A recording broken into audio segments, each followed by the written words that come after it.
صباح الخير على احلى متابعين في الدنيا، عاملين يا رب تكونوا كلكم بخير. هنعمل النهارده بقى الشوربه الحلوه دي والرز الاصفر اللي بالخضار، اللي هو يعني ايه، لو الاطفال ما بيحبوش الخضار ياكلوها كده هياكلوه في الرز ومش هياخدوا بالهم. اكله حلوه ومفيده. وهنعمل بطاطس باللحمه.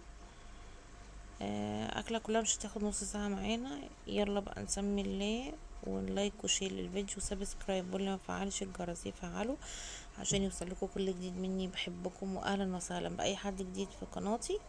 يلا بقى نسمي الله ونشوف عملنا الاكل الحلو ده ازاي، بس ما تنسوش اللايك.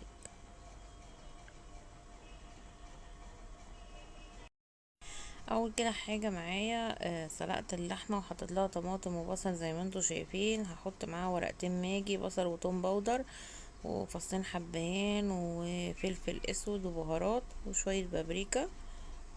خلاص كده هنسلق اللحمه. عندك مستكه حطي، ما عندكيش طبعا عشان هي غاليه عادي مفيش مشكله، حبهان بيغني يعني. هقلبهم كده. انا سلقت اللحمه عشان هسلقها نص سوا يعني، بعدين هعملها طاجن علشان كنت عايزه اعمل شرب، لكن طبعا يستحسن تعمليها وهي نية احسن. خلاص بقى سلقنا اللحمة نص سوا. هنجيب بقى بصل كده وهنقطعه كده زي ما انتوا شايفين جويين كده. هفضل اشوح فيه لغاية ما لونه يبقى ذهبي. احنا عايزين البصل مكرمل مش عايزينه فاتح. دي طريقة من الطرق يعني. هحط بقى البهارات، فلفل اسود وبابريكا وبهارات لحمة وبهارات شاورما ومرقة ماجي وملح. هحطهم كده. طبعا احنا حطينا ملح علشان اللحمه كده كده مستويه نص سوا. هقلبهم بقى. طبعا ما تسيبيش البصل لغايه ما تتحرق، لا تحس ان هي اخدت لون كده عشان برضو ما تمررش معاكي. بعدين بقى اقول لكم التوابل تاني: ملح وفلفل. حطيت اللحمه اهو، ملح وفلفل وبهارات وبابريكا وورق لورا وجوز الطيب كمان.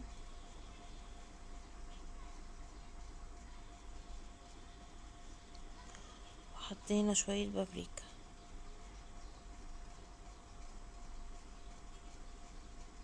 هفضل برضو اشوح في اللحمه كده، عايزاها برضو تاخد لون مع البصلة والمرقة اهي. خلاص بقى حطيت اللحمة وحطيت بطاطس قطعتها وحطيت معاها المية. وحطينا كده الفلفل وكده. خلاص الطاجن اتعمل. طبعا هو لسه هيدخل الفرن. انا زي ما قلت لكم مسويه اللحمه نص سوا. هيدخل الفرن دلوقتي ياخد له نص ساعه كده، وبعدين هحطه طبعا في طاجن ازاز وهحطه في الفرن نص ساعه، وبعدين اولع عليه الشوايه. تعالوا بقى نعمل الرز.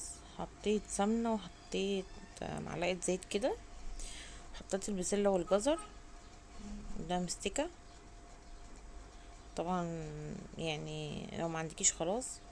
معايا ورقتين ماجي ومعايا كركم وكاري ومعايا فلفل آه اسود وملح. هقلبهم كده. وطبعا حاطه قرفه. بحب احط قرفه بودر وقرفه عيدان زي ما انت عايزه. مش حابه تحطي قرفه خالص براحتك. انا ساعات بعمله كده وساعات ما بعملوش كده يعني.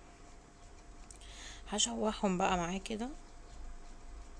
ما تكتريش الكركم علشان ما يمررش معاكي يعني. حطي كده حسب الكمية. انا دول كوبايتين رز، فحطيت يعتبر معلقة صغيرة يعني. هو كده على كل مثلا كوبايتين هتحطي معلقة صغيرة.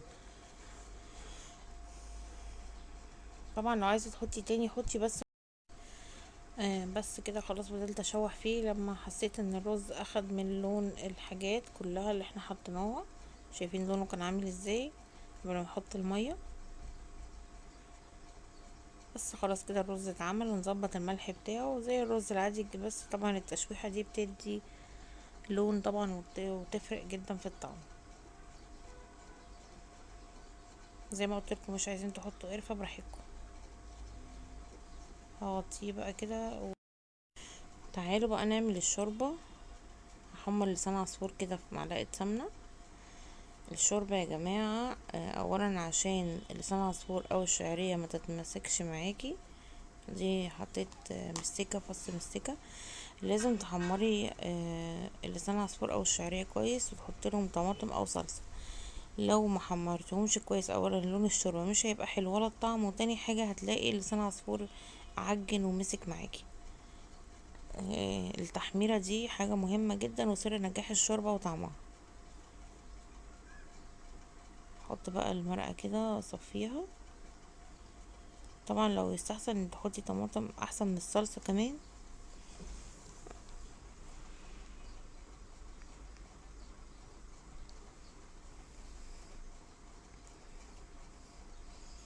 بس لو ما عندكيش طماطم خلاص، يعني حطي الصلصة مش مشكلة.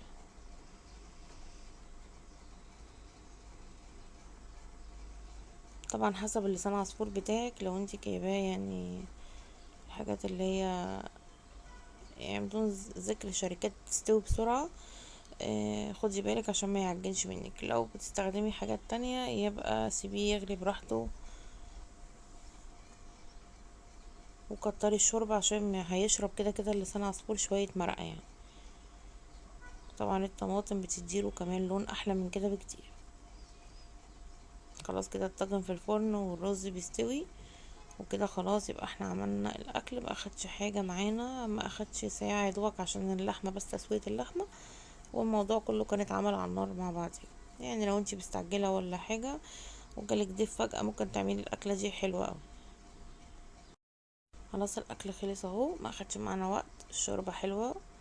اه، حابة تعملي ملوخية جنب الاكل مش مشكلة، مش عايزة شوربة يعني. عملنا الرز، ممكن تعمليه بسمتي وتعمليه بالرز المصري عادي زي ما انا عاملاه. تحطي قرفة ما تحطيش برضو براحتك. حابة تعمليه ابيض بالخضار، يعني في كذا فكرة للرز لو انتي حابة تعملي براحتك. عملنا اللحمة اهي والبطاطس، ومفيش حاجة معجنة ولا حاجة، وبطاطس زي ما هي، واللحمة كمان استوت، وكان الفلفل اخضر وكل حاجة حلوة وزي الفل، والبصل كمان كان مديها طعم المكرمل حلو اوي. لايك بقى وشير للفيديو وسبسكرايب، واللي ما فعلش الجرس يفعله عشان يوصلكوا كل جديد مني. واهلا وسهلا باي حد جديد في قناتي، نورتوني.